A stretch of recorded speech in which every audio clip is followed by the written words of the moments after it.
welcome to another episode of the House of Decline podcast, which I'm trying to do semi-regularly now in an attempt to make more money and to network with people so I can make more money.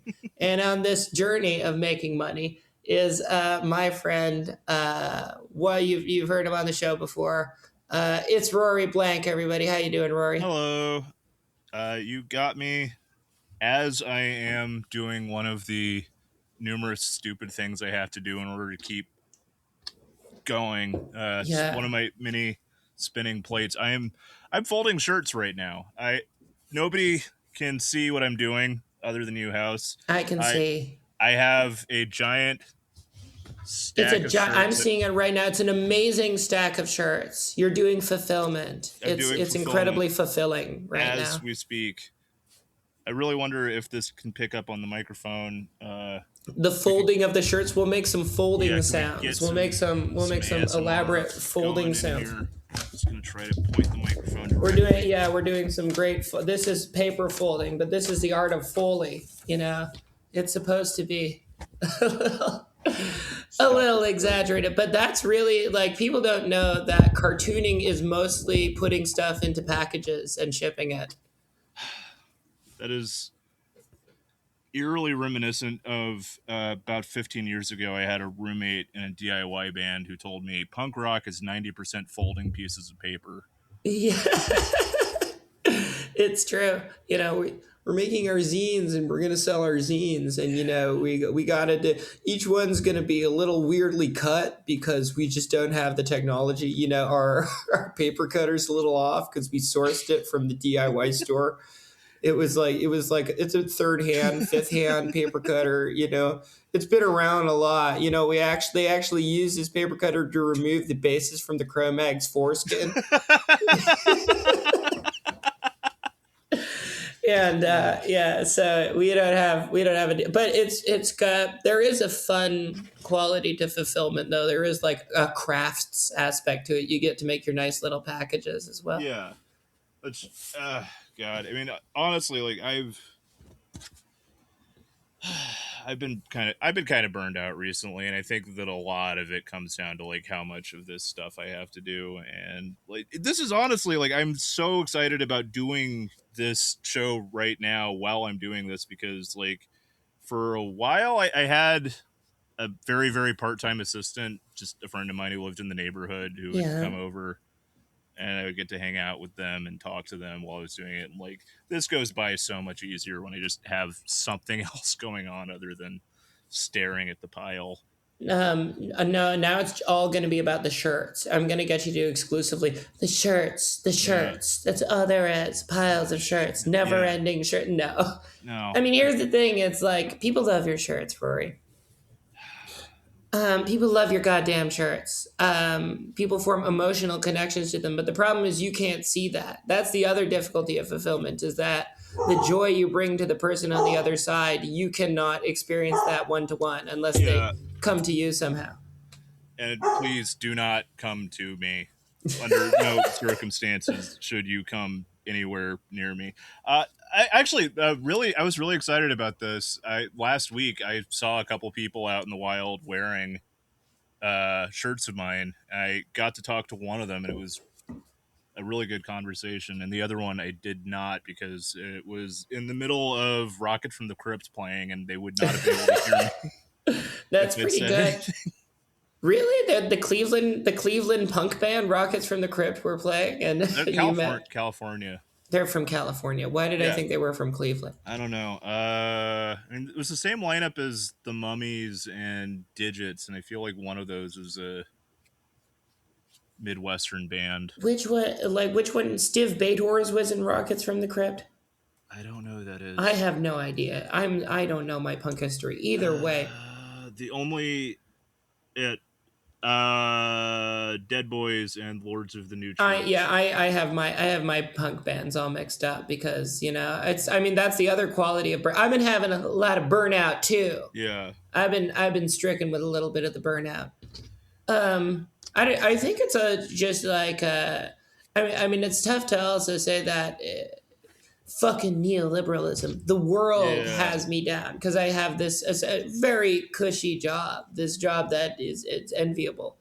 I'm able to make a small but enough to live on living off of my artwork, Mm. and that's incredible. And you thank God for that every day, or whatever deity or social orientation, or Mm. whatever. What do you pray to every day? Do you pray to a big pile of hair? Pray to a big Uh, pile of shirts? I just spend like 10 to 20 minutes every day just sitting in silence, trying to, as hard as possible, to not think. Yeah, Uh, I guess is essentially meditation, it but is meditation. That is literally that meditation. is So you the meditate. s. Yeah, I meditate, but not particularly as a spiritual practice, but also I hate the orientation of like how mindfulness meditation is presented. If you know what I Yeah, mean, like where it's mostly like, I put on this app and then you'll be better at doing work. yeah. You'll be good at going to work and not hate that you have to be at a job for 8 hours a day because you're mindful. You're mindful. You're present. You're in the moment. You're really experiencing these Excel spreadsheets. Fuck you. No, I don't. I wouldn't say I'm like an adherent to Buddhism because I don't know enough about it. And it's really complicated, but I like to listen to. What's complicated? Suffering caused by desire, noble eightfold path. Yeah, It's deeply complicated, of course. but I like to listen to Buddhist monks doing guided meditation Hmm. while I'm doing that, if I'm listening to anything. But more often, it's just silent contemplation or Yeah. attempted absence of contemplation. I do the thing where I do that under the shower, but for a Mm. very long time. Because I don't know if you have this problem. I have a problem where I have like psycho thoughts. Do you have psycho thoughts? What do you mean, psycho Uh, thoughts? just like it might be a function of my bipolar disorder. I'm not my borderline personality. I have Mm. girl disease. See, I have girl Mm-hmm. disease, Rory, and it's Yeah, really bad because classic. every day I'm like plagued with psycho thoughts, like fuck you, fuck. That bitch hates me. I hate that. Mm. Psycho thoughts. Yeah. Mean girl thoughts. I have a lot of mean girl thoughts, and I need to systematically cycle through them in the shower each morning and discard them Mm. before I enter the world, so I am not doing psychic terrorism constantly. Yeah. I just imagine arguing with my dad pretty much every day. There's um, just always something that I could argue with my dad about. your dad, the libertarian, Yeah. was he an argumentative libertarian? I feel like to be a libertarian, Incredibly, yeah, incredibly argumentative. But I it mean, is the contrarian political position. yeah, It's the didn't you? Bet you didn't think of that. I can't fucking stop myself from like going after him about like just I. This would be so easy to avoid if I just never used Facebook, but like I guess there's a part of me that just wants to convince him to log off before I do. Mm-hmm. Or like today I wrote like 4 paragraphs in his replies because he posted that thing about how there's this lady who insists that she created the Matrix in the 80s, and which he believes. Which I don't know if you Okay. know about this at all. They're trying to shame the Wachowski sisters. Yeah, They're trying to get the Wachowski sisters for plagiarism. there's this lady who like tried to take to court that she created the Matrix and also Terminator because in the 80s she wrote like a 30-page treatment that never got made about like a future where there are robots. Yeah. And there are people who like there's a certain kind of person who really just like wants to believe that that's true because it's the same fucking thing as like every other conspiracy theory thing where like the I think the ultimate thrust of it is wanting to have some sort of esoteric knowledge.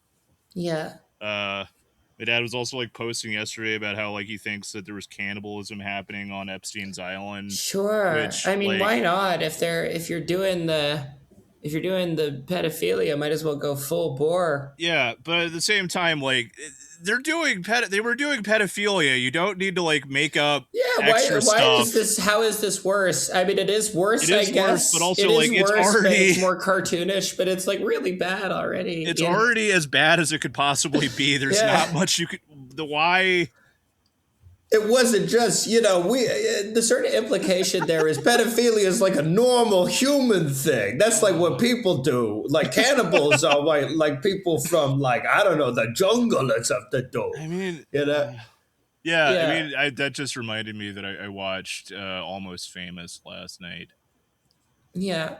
Would Almost Famous. yeah, you know the movie from the seven, The or Cameron about Crowe this, yeah, movie. where like one of the big supporting characters is a 16-year-old groupie who is just having sex with a guy in his 30s in the Sure. background. Like there's ambient pedophilia happening. That was the 60s, baby. Everything it will just creep up on you. I was listening to Barabajaggle, the Donovan album Barabajaggle, which Mm. is a fantastic record, except listening to Super Lungs by Supergirl and it's like, oh yeah, she's just 14. It's like, come on, Donovan.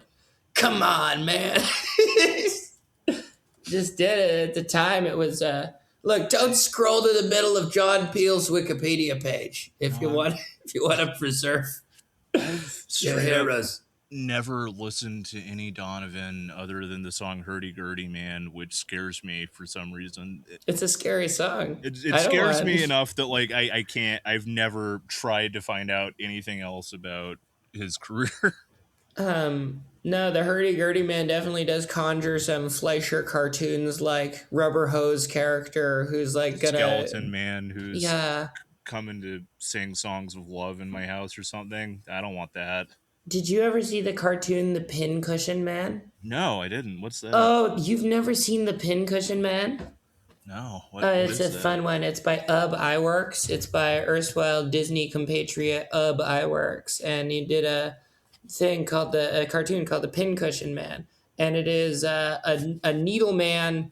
There's balloon people, and they're like, Oh. "Oh, gee, golly gosh, we're getting married in the balloon world! Yay, Hmm. yay, we're popping along!"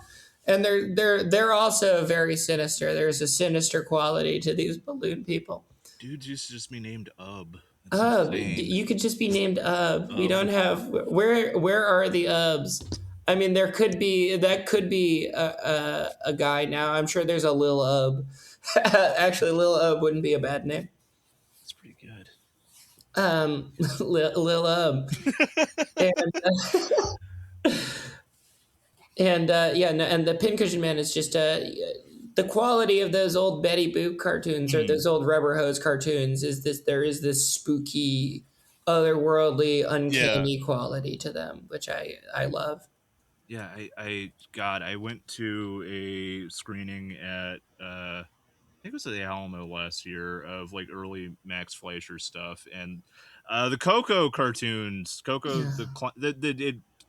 this was also like before they figured out what the correct frame rate was to make Yes. animation, so it's just this clown just Just shaking jittering. violently. Yeah. It's terrifying. It's terrifying, and I watched the one where like the Earth gets destroyed because he fucks with a lever or something, and like it gave me such a headache. Yeah. Even No, though, they're the quality that I ascribe to that, and also there's high contrast, and the backgrounds are usually dark, and they're usually very chiaroscuro. I take a mhm, lot of inspiration from those for my own comics, right? mhm, And there's that creepy otherworldly quality, and the thing that is scariest to me is like a mall at night, or you ever seen like a store, and it's locked up at night mhm. and you can see all the mannequins in there and it's dark, or maybe there's like a little floodlight in the back or something.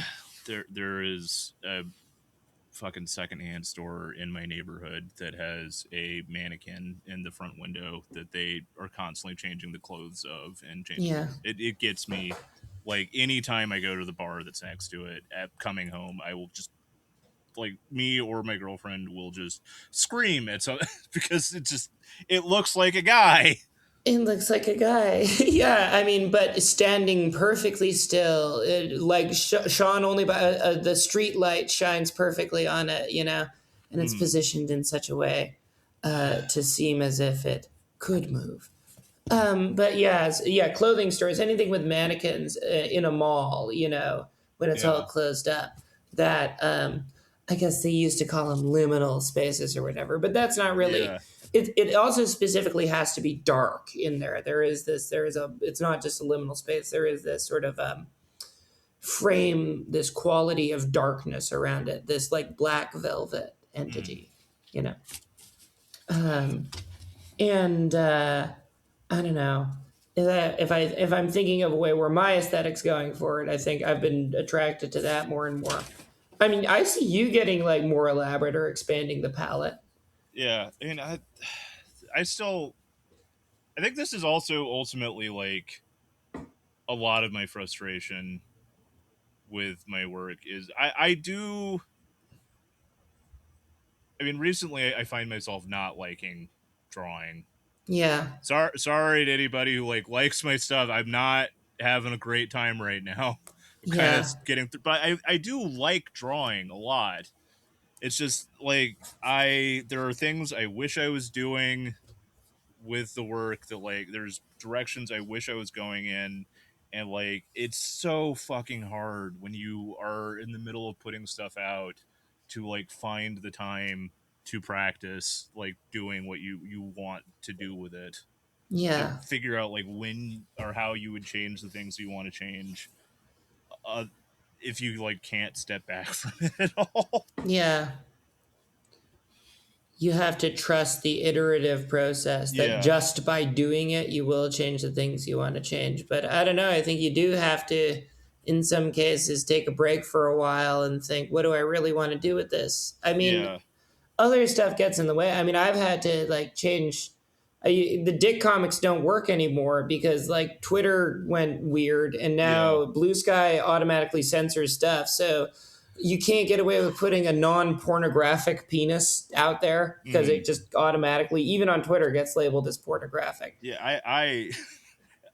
I've run afoul of it for stuff that like is not even super explicit. Like I drew one that only got me in trouble on Blue Sky, where it was like a simple drawing of a golf hole with a guy hiding underneath it, pulling his ass open for the golf ball to go into it. Yeah, huh? You couldn't see the asshole. You couldn't Yeah. see his genitals, but that got flagged as sexual nudity. Of course, it was Instagram was sexual fine nudity. with it. Instagram was fine with it. Instagram, they censored my asshole joke, which was there a guy's going eating an animator's asshole out, and it looks like the Looney Tunes "That's All, Folks" logo. Yeah, I remember that one. That was a good one. Thank you very much. Um, wow, I didn't think it would really look like that. Ba, ba, da, ba, ba, ba, ba, Yeah. ba, ba, ba, ba, ba. And it's making the music. No, and so I've had to really pivot or like think of what I want to do. And Mm, I initially, like, I wrote a comic about it right at the beginning of transition. mm, I'll never actually do this. This will never actually happen because women get pigeonholed into writing autobio comics, or there's like oh, you're a lady, you're gonna write an autobio comic, yeah. and it's so I was like, well, I don't feel different now that I've transitioned. It's like, must write a autobio, must write about my femcel chungus life. Yeah. And so I was doing that for a bit, or writing, but I found it like there's so many people who do that and who do it so much better. And I need to do something else, right? Mm. And I've been changing the art style up, I've noticed that. doing more ink wash, which is I think that's necessary because I was just getting bored of the simplicity of my stuff. The Mm. problem is you can't crank out stuff as quick once Yeah. you start getting more pretty about it. But Yeah. That's also part of the problem for me is that like I I feel like I plateaued with figuring out how to draw. Also, just by the way, like in addition to the ink wash stuff, your work has gotten like a lot more dynamic, Thank you. in a really cool way, and it's exciting. But like, I was looking at some of my stuff from like 5 years ago. Like the artwork sucked. I didn't Yeah. think that it was even like charmingly bad, but I could do it in an hour. Yeah. I could sit down and be done in an hour, and it Yeah. was great. Remember when you didn't have standards for yourself? It's maddening. Yeah, now you actually, I think that's the other part of burnout is that you know you have to grow, and Mm. the process of growth is painful. And, but then you're on the other side of it because you've found the thing, you've found the next step. And I think you sort of have to do that. I'm trying to think of something that like that had long success that didn't evolve whatsoever, and it's sort of impossible for me to think Um, about that. I guess Garfield, but yeah, Garfield yeah. evolved. Garfield Garfield, evolved. it Yeah, absolutely evolved. like yeah, like the original Garfield was hideous. I I loved It's original great. Garfield. It's a very charming cat, but like it's not one that you can make a billion It's not plush dolls toyetic. Yeah, of. it's not Yeah, marketable. and I was thinking like, I mean, Ernie Bushmiller's Nancy was consistent, but it wasn't because originally it was a comic strip about Fritzy called Fritzy Ritz. It was, yeah. And like Bush Miller lasted, how long did he last? 20, 30 Like years. And then it was taken over by, who 40, was 40? Wow. I think. Wow. Or 30 or 40. It was a long run. It was it was like his main life's work. Yeah. And now like a Nancy is handed off to a new cartoonist like Doctor Who. And it's like, and Carolyn Cash is doing a great job. Doing great. I've really been enjoying her run so far. I feel Hmm. like, I mean, oh god, it's just there. It definitely like has her voice, but I feel like I also really liked Olivia James. Was that her name? The person who's doing it before, the Yeah. pseudonymous author.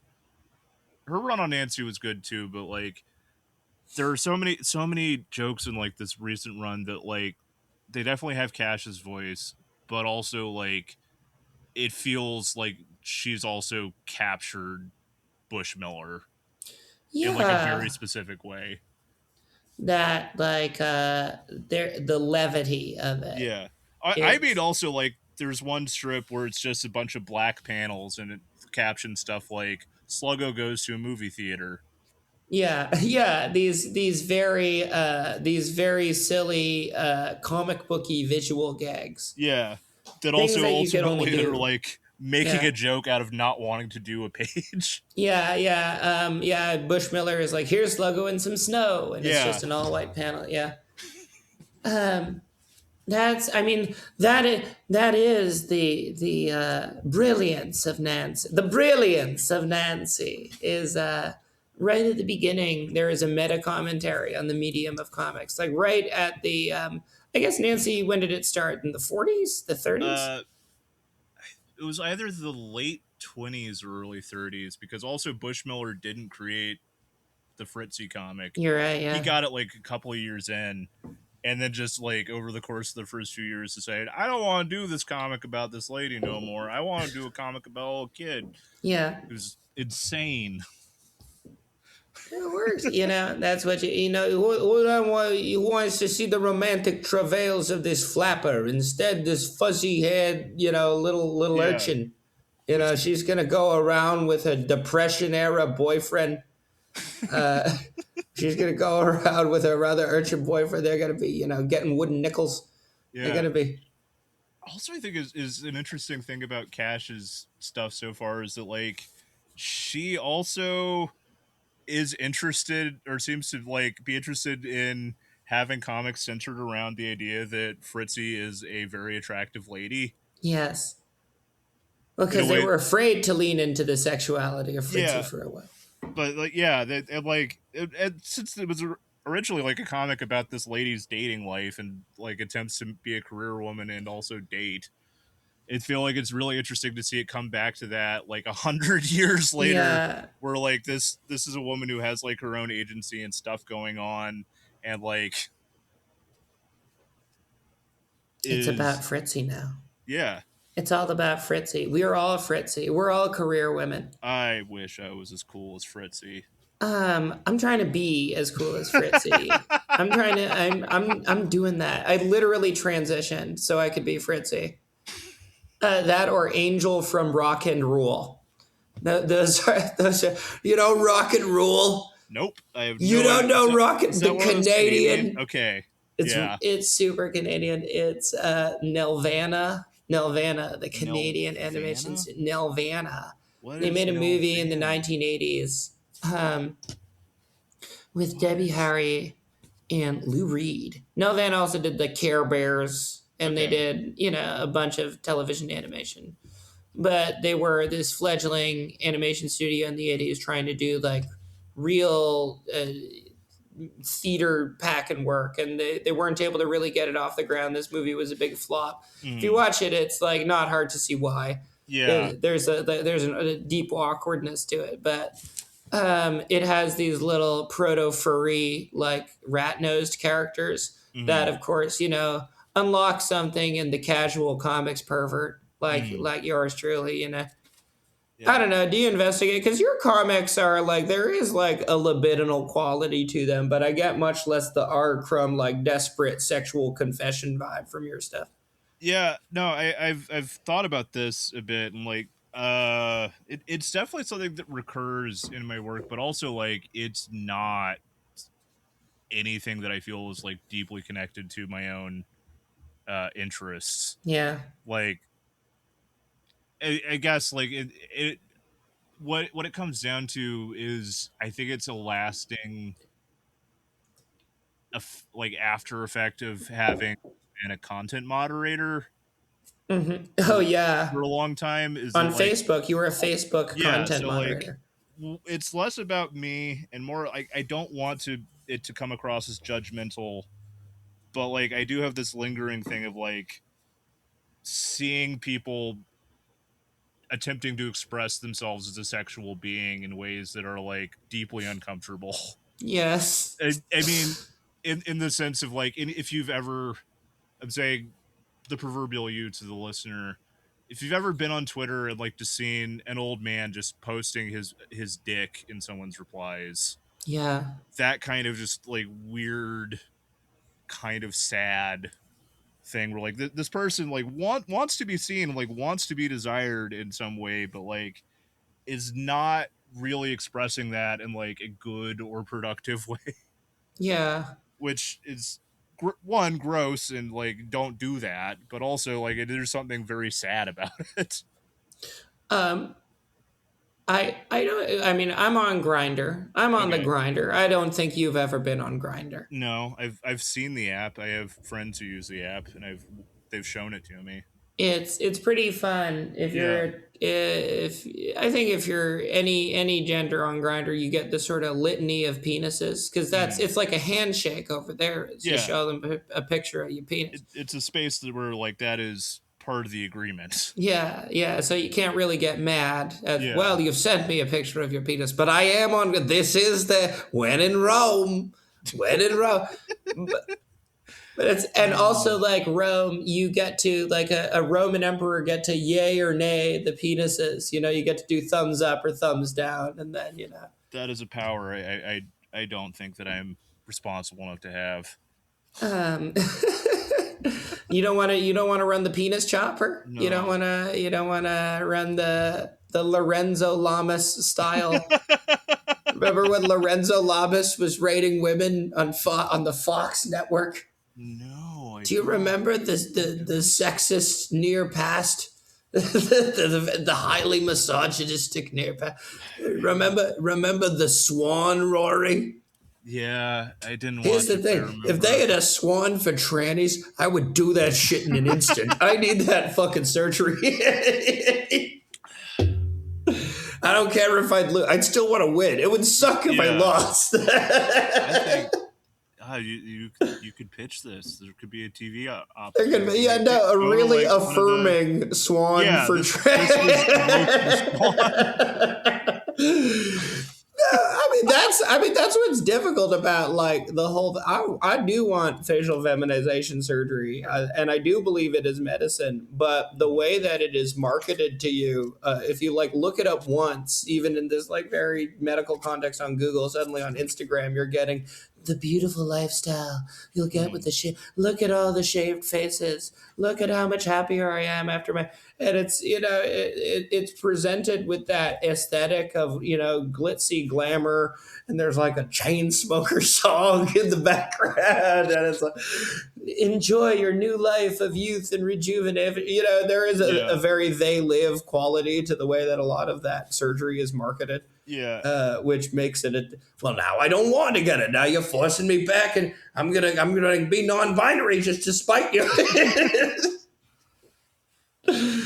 No, you can't. I mean, what's the most sinister thing that you've had advertised to you?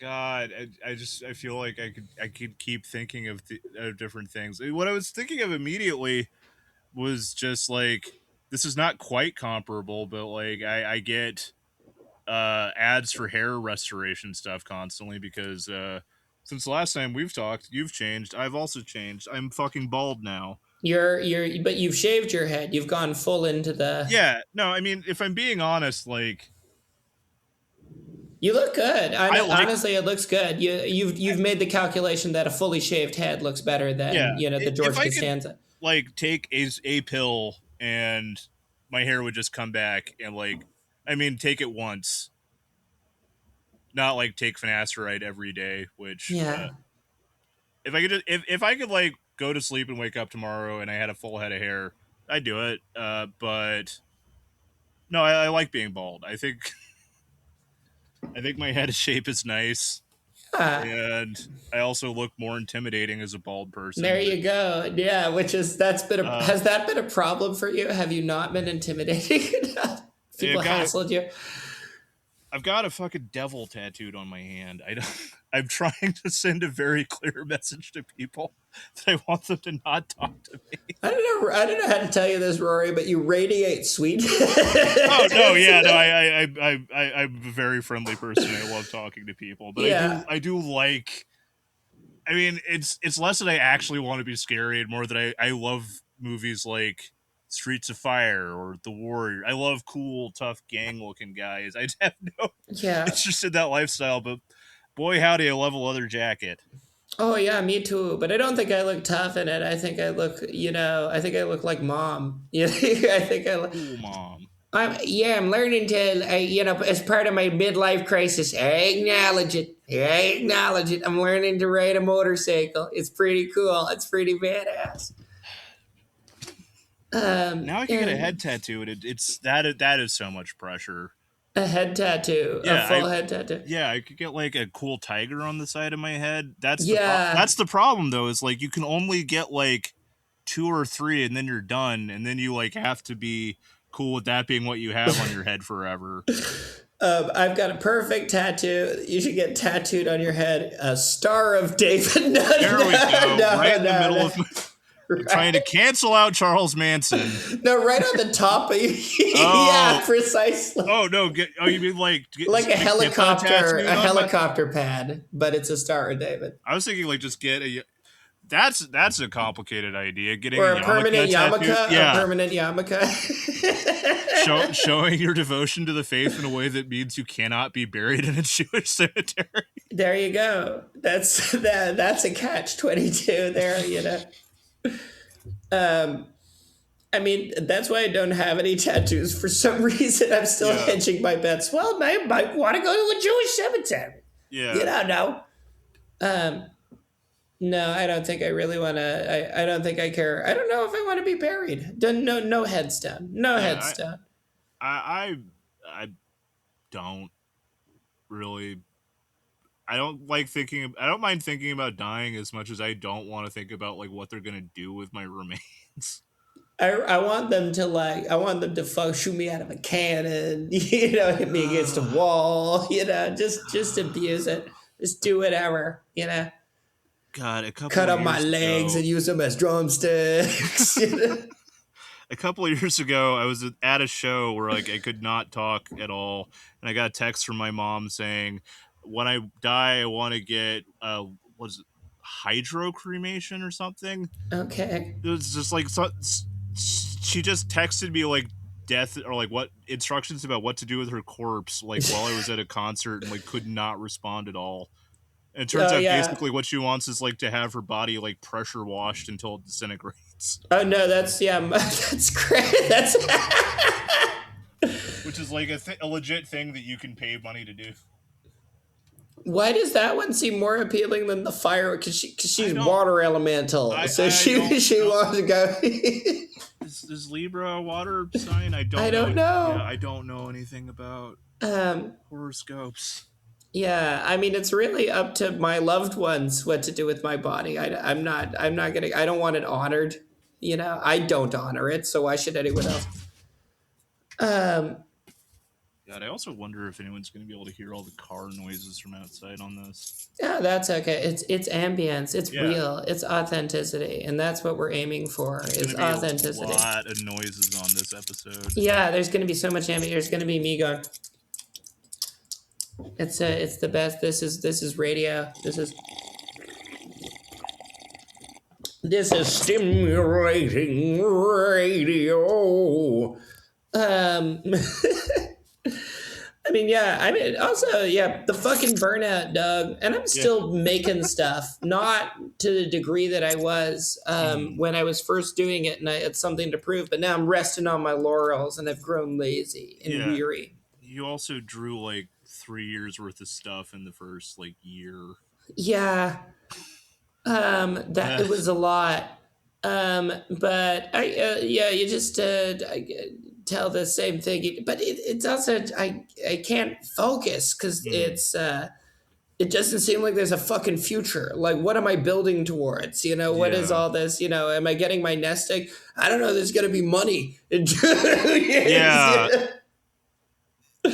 Yeah, Like I'm fully in like prepared for like Salute of the Jugger. You know, it's rollerball. I'm gonna start getting really good at rollerball because that's where we're at. I'm Jimmy Kahn. Yeah, and that's same thing also with fulfillment stuff. Like everything. I don't know. Like much earlier you said that like everything feels terrible now, but it also felt like like it felt apocalyptic when you started and when Yeah, I started to, which was at the same time as when I like started doing it full time yeah, when I left my job to do it. And like COVID was just like all right, everybody's staying home. There's still money. yeah, Money is still a concept. The postal system still functions. yeah, There's still gasoline.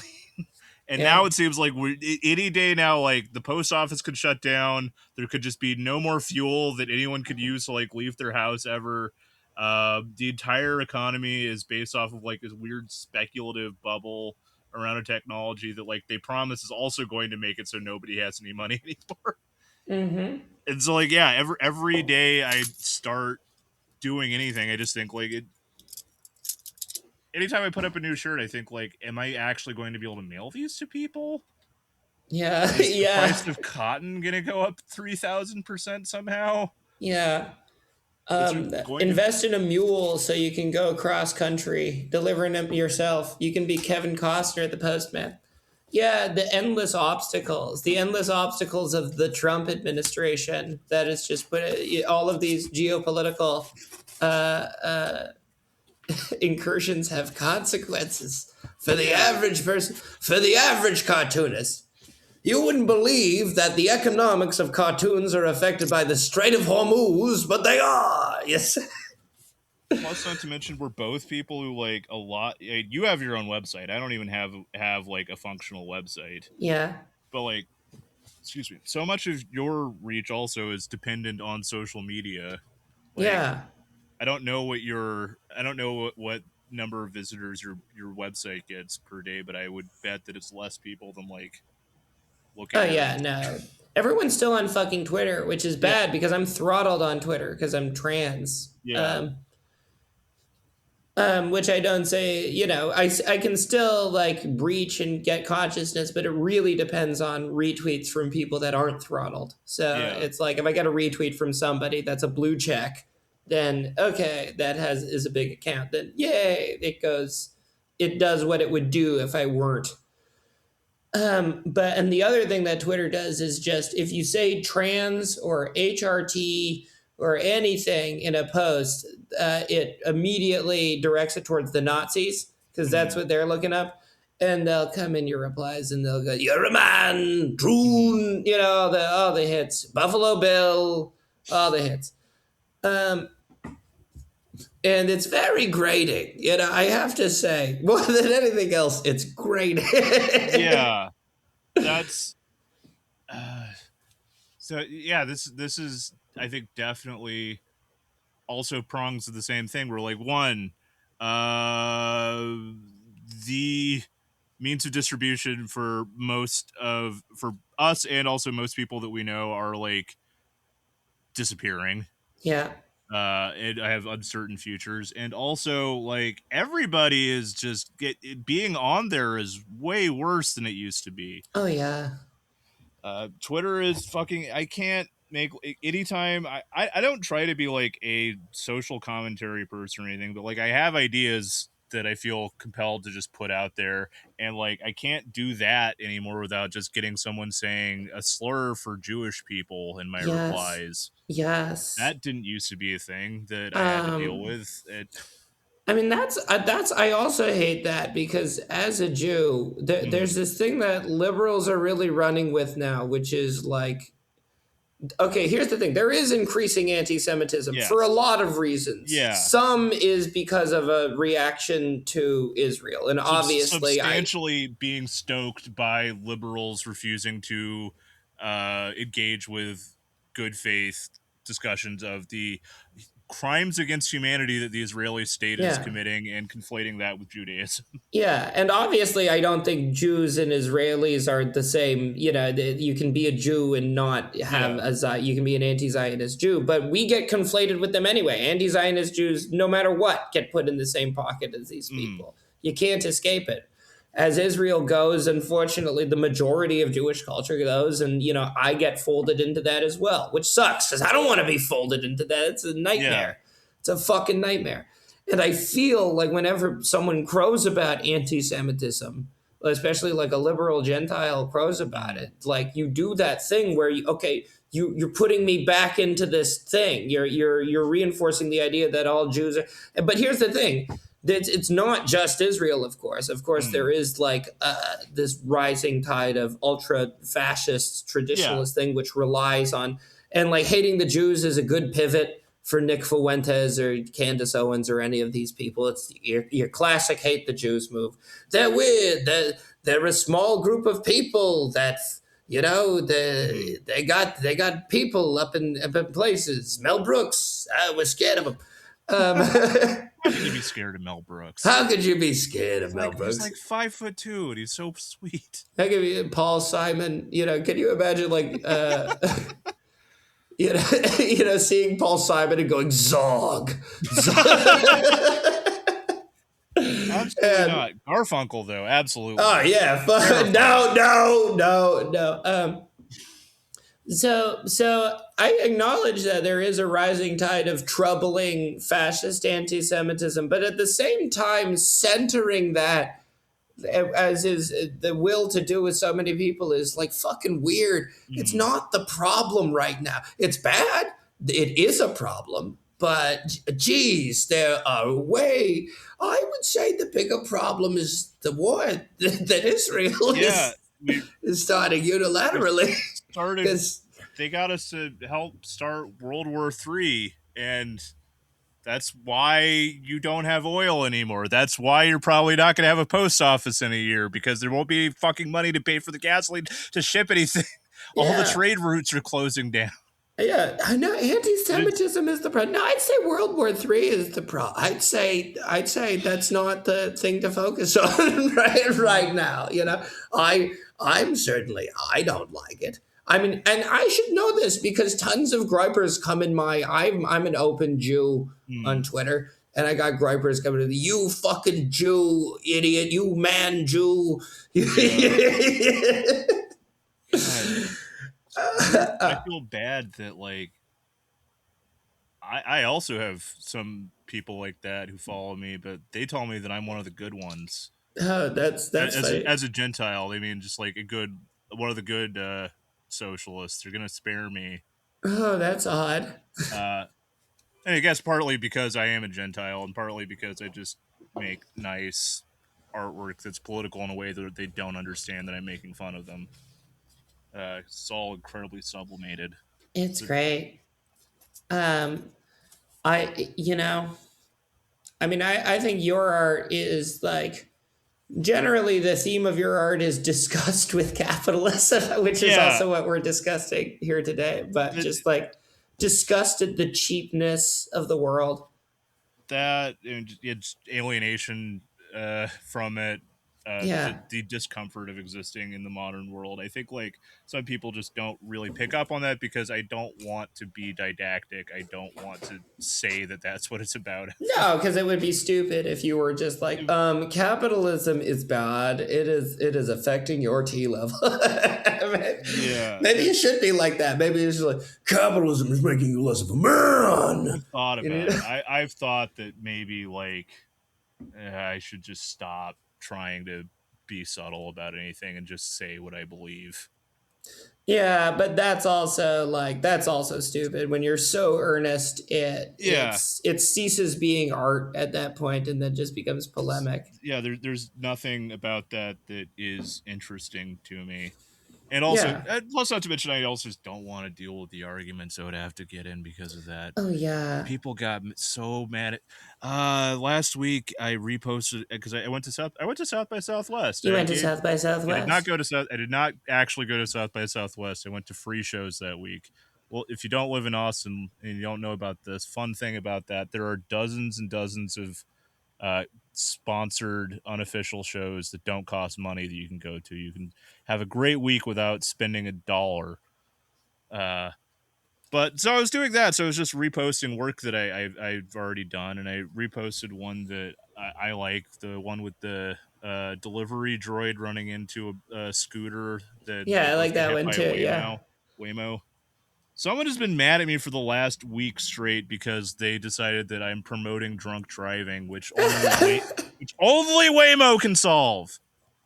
Wait, on Blue Sky? Is this a Blue Sky No, person as well? this is on Instagram. Okay, that's interesting. Which it also like when Lyft and Uber like were first rolled out, they also said like this is going to solve drunk driving. There's going to be no more drunk driving anymore. Yeah. Uh, no, having been chased by friends of mine for like multiple city blocks because like I took their keys to stop them from drunk driving. The main thing with drunk driving isn't available transportation. It's that some people really fucking want to drunk drive. People love drunk People driving. It's drunk so fun. It makes the driving like a video game. It makes the Gran Turismo. the like central thing of American culture, probably a lot of Canadian culture too. I don't actually know because I can't speak for you guys. It's just like the car is my ultimate liberty, my freedom, and mine alone. I get to have a car. You being in another car, you being on the sidewalk, you're getting in the way of my freedom to drive my fucking car, even if I'm fucking blackout drunk. To quote the Send Spud tweet, Yeah. I'm the king of the highway. Yeah. Yeah. And You just can't it's get rid of that. no, I mean no, we got that in Canada too. Yeah. The everyone has their little castle. Everyone Yeah. has their the song the Kinks were in the news not really. There was a minor controversy where I don't know how minor was. It's bullshit. It's bullshit. Yeah. But Moby said that Lola is anti-trans or whatever. Okay. Lola is transphobic or something like that. Moby said this. Yeah, Moby said this. Could you believe? Expert. Can you believe that Moby said this? And Dave Davies was on Twitter going like, "No, it's about we like her in the song. We clearly like her." And it's because Lola Yeah. is like, it's an imperfect song, but it's very much, it's not about how Lola is disgusting. It's about how, geez, this tranny's fucking hot. Yeah. You know, it's I like, thought it was a love song. yeah, it is. It's a beautiful testament. So, and yeah, I don't. It is like, if you consider it fetishistic, it is the most benign possible. What is the difference between that and then just a song about a cis lady? You know, Mm. the lyrics don't really bear that out. You sort of have to really read into them hard to understand that it's a trans woman. Like, what Mm. does dark brown voice mean? That could mean anything. Yeah. I mean, honestly, to me, that just makes me think that like it has the voice of Isaac Hayes, which honestly, like that, if a pretty lady came up to me and she had that voice, I mean, I'm in a relationship, so I wouldn't do anything. But if I was single, Yeah, I would just do that'd like be cartoon yeah. wolf, like tongue sticks out. That'd be the thing. I mean, Yeah. that's the beauty. That's the beauty of being trans is like you can do that. You can do the dog to girlfriend thing. Um, and you can do that in it. Honestly, I do that in like I'll do videos where I do the get because this Yeah, is like it's this is my vaudeville problematic trans gang. Is I can do the girl voice really good. I get up with the girl voice. Oh yeah. my god, we're going to the store. Oh, thank you so much. I'm so demure. Lovely. That. Whoa, what's going down over? Hey, hey. Oh, you know. Yeah, that's I love those videos that I've Yeah. seen you because It's fun, but it's it's a like skill you've got that you can build fun gags around. yeah. Well, I don't know. I feel bad because it's like I feel like one of those comedians in the '80s where one side of them would be a lady and the other side would be a man, and they'd switch side. You know, Yeah. remember that gag? Remember that gag? God, I am recalling that gag, and it was an early gender moment for me. What is this? Oh, you never seen this act before? The what? There was an act where a person would dress, one half of them is a lady, Mm. bisected, one half of them is a lady, and the other half is a man. And then they would sing in profile the different parts of the song. Oh, yeah, I've seen stuff like that. Yeah. It's also that bit in Freaked. That been There's with Mr. T? yeah. There's the dude and the girl that get like stuck Oh, together, yeah. Oh, no, and you're it's right. That, yeah. essentially God. a more elaborate version of that sort of thing. Yes, and they're at odds with each other because Yeah. he's a sexist pig and she's a feminazi. What a terrific movie. Alex Winter is somehow a moot on Blue Sky, and Hell I've been yeah. working up the courage for Mr. Winter. Do you want to talk about Palestine and trans rights and the movie Freak? I'm interested in all of these things, and I would very much. That'd be so cool if I you would did like that. to interview you. That'd be so cool. You gotta This reach out. podcast doesn't have a lot of listeners, but you know, I don't know the guy at all. I can't talk for him, but like that would yeah, be so cool. I'll reach out to him because I love. I mean, here's the thing about. Here's the other thing. I wonder if anyone would come at Freaked for transphobia because of Mr. T's character. But in my opinion, that was, you know, for a while, that was the most sensitive portrayal of a trans woman in media. They don't make fun of her. You know, she's accepted. Granted, she's part of a traveling circus of freaks, but. Yeah. God. All my life, I want to be. So y'all have this. Sorry to jump back to this other thing, but y'all do have the same car culture over there. I Oh, yeah. kind of Yeah. thought maybe you took it more seriously just because like I have friends who are legally barred from entering Canada because of drunk driving convictions yeah. in the U.S. Oh, no, we just don't like Americans. We'll take Okay. any opportunity to deny Americans access to our country. Respect. Yeah. I think that's more than no. Drunk driving is great. Well, it's not great, but it's Yeah. just like everyone has stories where you know everyone has their drunk drive. You cannot avoid it. At some point, if you don't drunk drive, which I've never done because I Yeah. don't drive. Yeah, I don't have a driver's license. I've Yeah. drunk biked. I have That drunk biked. So rules. fun, amazing. I can only imagine how. That's the thing is I've drunk biked and it's fantastic. Yeah. You're going woo, a million miles an hour. I'm in Kingdom Hearts, baby. I'm glad like Sora, a Kingdom Hearts. think one of the coolest things I've ever done in college. I drank 2 bottles of wine at a party, and then decided to bike the 5 blocks back to my apartment and threw up an entire bottle of red wine on my bike. It just looked like I was spraying blood out of my mouth. That's fantastic. At my If we got college, rid of cars, then it would be a lot easier for people to do stuff like that safely. yeah, exactly. We could be throwing up blood everywhere. Yeah. The one at my school it was called the Tour de Franzia, and you would drink boxed wine. Sick. The lovely Franzia boxed wine, which isn't even in a box; it's in a bladder. You should call it bladdered wine. I guess it is in a box, but really, it's in a bladder. Yeah, And you you take don't the want to you admit take that. the bag out of the. Did they call them space bags up there? Do they call them space bags down there? Yes. They call them Yeah, space. you take it out. You got a space bag. Yeah, you got yourself a space bag. Just tuck it under like a camelback. Have your camelback of wine. Yeah. Oh man. Fantastic I was stuff. just thinking about. I do you still bike? I have a bike, but it's too cold for biking. Too Fair cold enough. for biking Yeah. in Canada right now. Yeah. It's summer here. It Yeah. was winter about 2 weeks ago. It was 40 degrees Monday last week, and now it is 90 degrees. Eesh. Uh, but no, I have this friend who a few years ago said that they like had a dream where they did a century bike ride around a single block, which is going 10 miles or not 10, 100 miles. A century is when you ride 100 miles. Yeah. Huh?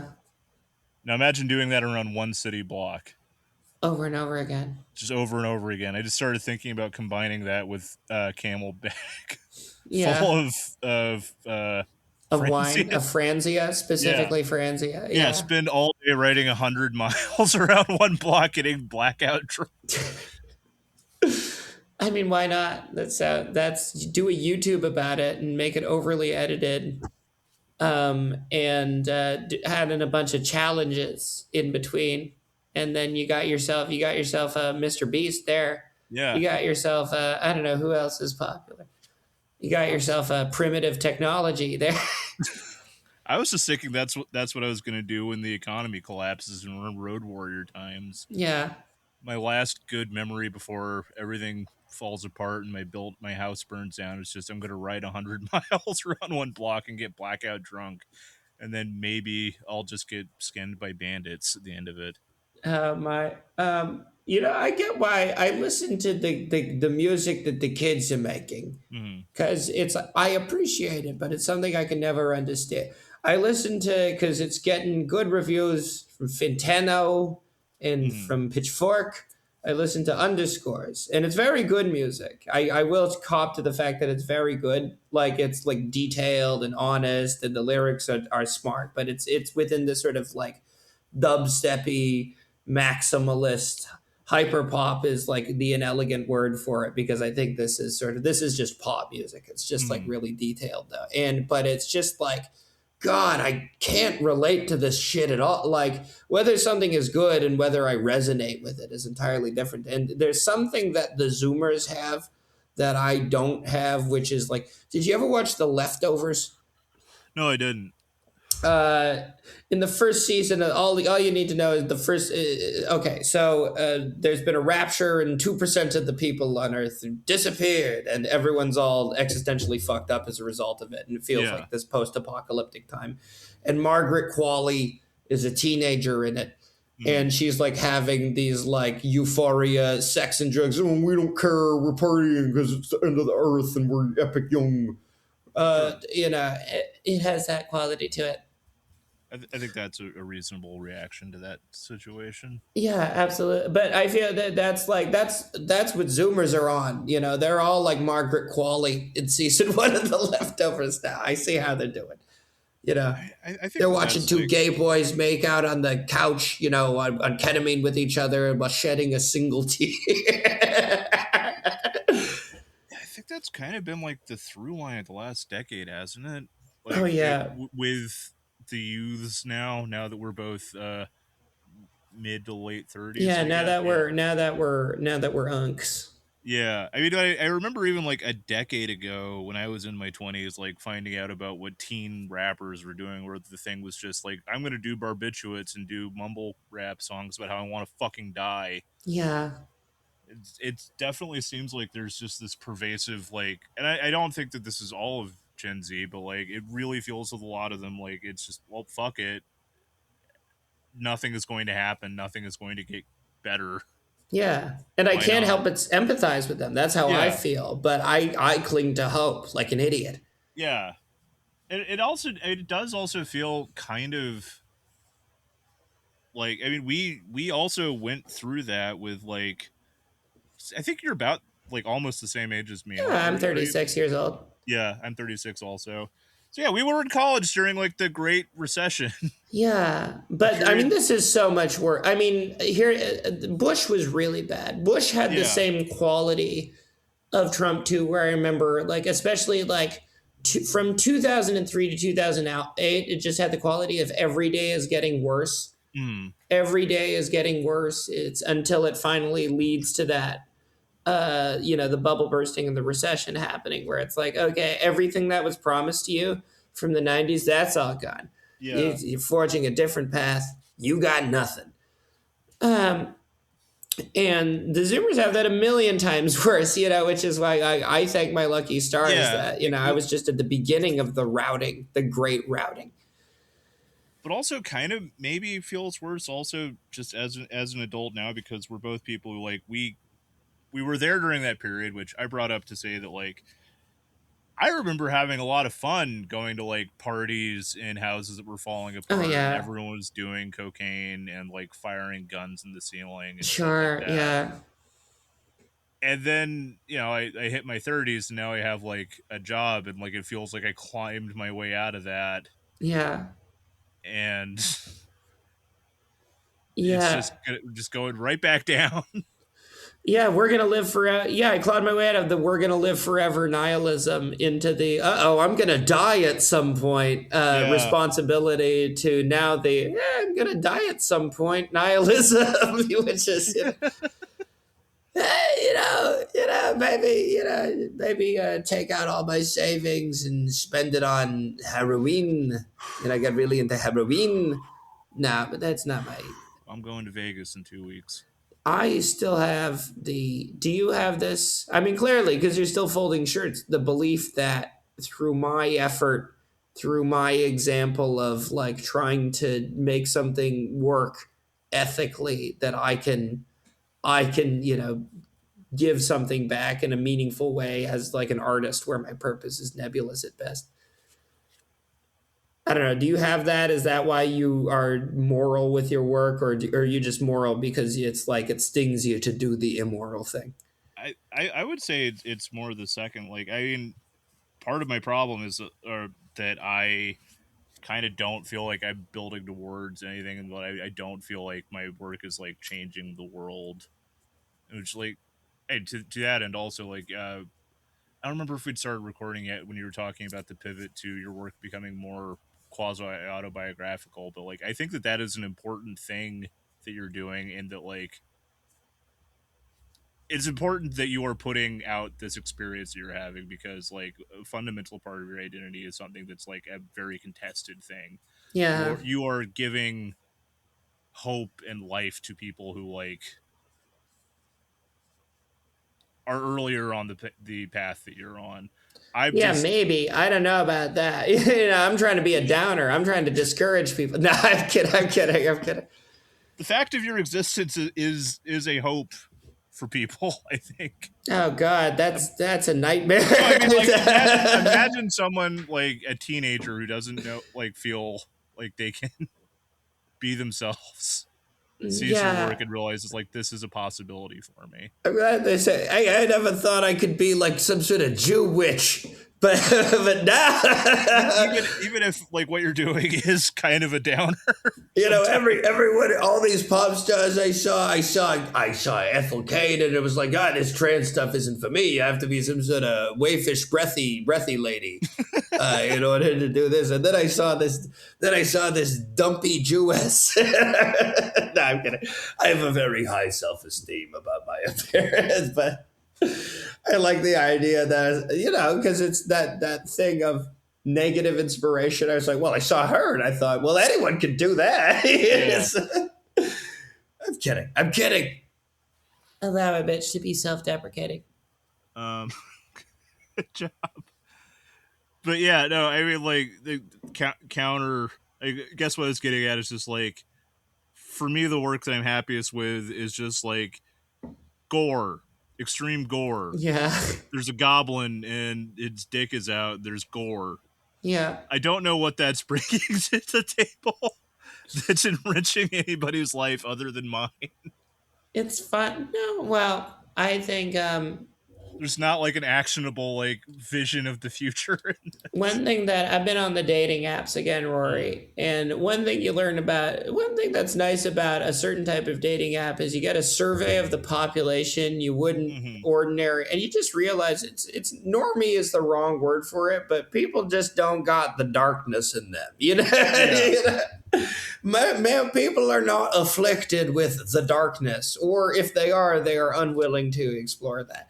And that's not a bad thing. It's just, it's not a usual thing. But if you are a person who is afflicted with the darkness, it's nice to see other people who got that and, they normalize it. They make it okay, especially like intrusive thoughts of violence or difficulty with the world. Yeah. And you might be at odds with your desire to be a peaceful person and these intrusive thoughts of sort of violence, and maybe this thing offers some peace through that by making it cute. Yeah. Yeah, make it cute. Make it cute. Oh boy. I'm trying to be cuter, but my work is hewing more towards intense. Because I think that's just how I'm feeling. Like it's hard to feel anything but intensity. I think that that's also like first and foremost, if you want to have work that you're satisfied with, like the main thing it has to be is honest to Yeah. you and what you want.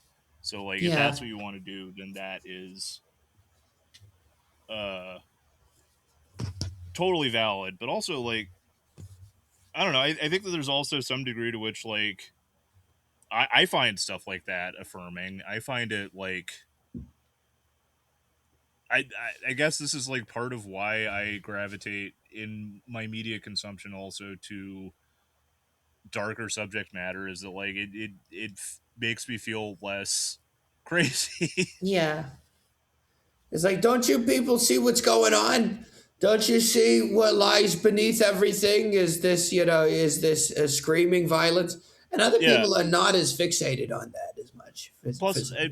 Plus also like if you are willing to engage with those negative emotions, there's the possibility of also giving people catharsis. Yeah.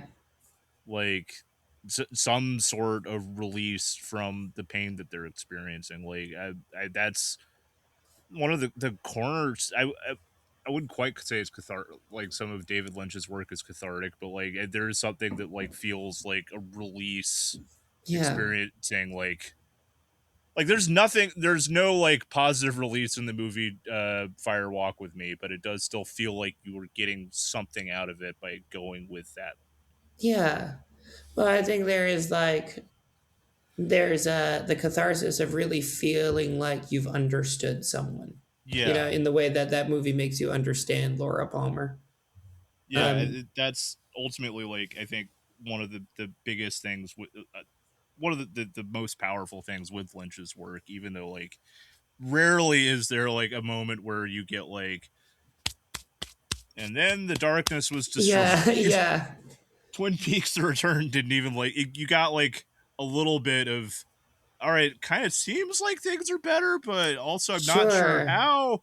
But And then Coop's got to keep pulling that thread. Yeah, Coop's got to keep pulling that thread, and then destroys the freaking unit. Spoilers for Twin Peaks: The Return. But you do still get a release in that one, just in the like the relief of Coop becoming himself again. Yeah. After like 15 episodes of Dougie. Lovely Dougie. I love Dougie, but like that is the greatest relief when like suddenly. Yeah. it's the only time I'll ever hear "I am the FBI" and feel and like well up from emotion. In any other context, that would be not a good phrase to hear. Um, no, I think maybe that is my goal right now. I'm like a little too. Do you ever fear being hopeful, or do you ever fear like expressing some sort of hope because of how patronizing it can seem? I don't think I've ever had it articulated to me before, but I think that's a defining facet of my life. Being afraid of thinking that things could get better. Yeah. Um, I think it's like I think there's like a way to get around it. It's not that things will get better. It's just that you'll find a way to make things good even when times are dark. I think that's the Mm, thing that you hold on to. It's not that because things you have very little control over whether things will get better. You would like to have more control. Sometimes you have those power fantasies. Sometimes you're frustrated at the idea that you're not somebody that has more of a proclivity to pursue power, to mm, achieve what you want to achieve, and to mold the world as you see fit. But I think most of us are going to have to accept that. And while we will participate, well, I'm sure in the coming years when life changes, it just feels like it's going to change drastically. There's no other mm. way of putting it. It feels like what we know now is like a calm before something big, Yeah, something very uprooting, and that will become part of our historical mythology. yeah. I don't think that like yeah. I'm trying to figure out how to put this exactly, but like no matter what you believe should come next, there is a understanding that I think everybody has on some level that like the world that we grew up in, that we've been living in, is unsustainable and cannot continue for that much longer. And it's just kind of a question of like what is going to happen next. And that terrifies people because there is not like a clear answer. And like it's so easy to think about all these things in terms of loss. Like if I ever even suggest to somebody like maybe you should stop driving your car, maybe you should take the bus, they're framing the way it gets put back to me is always, oh, you're taking away my car, you're taking away my ability to get around on my own. That's one way to look at it. Another way to look at it is you are being freed of the burden of having to be in traffic all day. You are Yeah. being freed of the responsibility of like knowing that if you fuck up for even just a second in your car, you're going to die and kill 5 other people. You are Uh, being released from that. The fact that it is a change doesn't necessarily mean that it's bad. no, you aren't burdened by the car. The car is you. The car is your organ. You are Tetsuo, the car man. Um, it is like a part of yourself has been Yeah, removed. People's, like you were saying before, people's identities are wrapped up in their vehicles. Their idea of freedom and access to the world is their interface yeah. with the vehicle. The vehicle, l'auto homme, l'homme auto. I've also, I think this would appeal to you also. I keep thinking in periods where I feel uncertain about what I should be doing right now, I keep thinking I should just play Dark Souls again. Yeah, Because I felt like I had purpose when I was playing Dark Souls. And also, like, I bring this up because that is, I think, part of why I resonate with those games so much is that they are fundamentally about the moment that we're in now. They are yeah. about a empire that is dying, that cannot sustain itself, that like is ruined and like distorted everything in it, but everybody is so fucking scared of the idea of ending it because they don't know what's going to happen next. Yeah. Will you relight the flame? Will you continue the cycle? Or will you Befriend some marry cool Ronnie? dragons. Will you get a nice wife? Will you get a nice odd lady witch wife? Witch wife doll who Get a is witch wife doll, going to space or and you're something. gonna do moon stuff for a while. And Yeah, that's Jordan Peterson hates the moon. He's not a fan of its gravitational he femininity. doesn't So in a like the moon. way, you're inheriting your destiny here. The moon rocks. Moon rocks. The moon rocks. Can we Moon all rocks. agree that the moon I love the moon. rocks? Love the moon here.